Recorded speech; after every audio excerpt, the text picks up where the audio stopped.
সবাইকে আমার ধন্যবাদ। এবং অত্র এলাকা মাহমুদনগর ইউনিয়ন থেকে আমার যে কর্মীগুলো উপস্থিত হয়েছেন তাদের সবাই সুলতান সালাউদ্দিন টুকু ভাইয়ের নির্বাচনের মধ্য দিয়ে জনগণ যদি আমাদেরকে রায় দেয় তাহলে হয়তো আমরা দায়িত্ব পাবো, আল্লাহ যদি সহায় থাকে।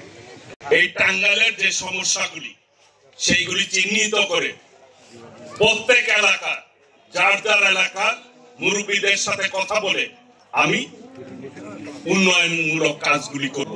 আশপাশের মানুষ যাতে মনে করে টাঙ্গাইল হচ্ছে উন্নয়নের মডেল টাউন, এইভাবেই কাজ করবো ইনশাল্লাহ।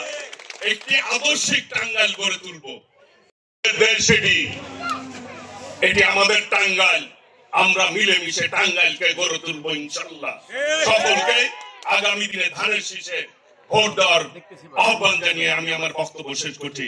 খোদা হাফেজ, বাংলাদেশ জিন্দাবাদ।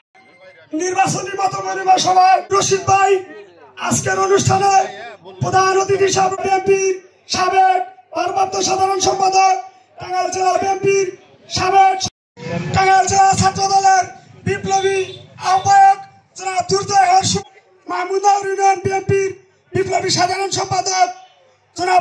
করবো যেহেতু সময় খুবই কম, আমাদের বাংলাদেশ যারা সবাই যোগ্য, তাহলে কেন আমরা সুলতান সালাউদ্দিন টুকু ভাইকে বেছে নিলাম?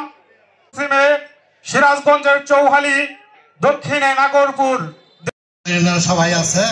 আমার ইউনিয়ন থেকে আগত সাইফুল ইসলাম চেয়ারম্যান পদপ্রার্থী থাকবেন না, কিন্তু বন্টন নামাতে আমরা কম পাই।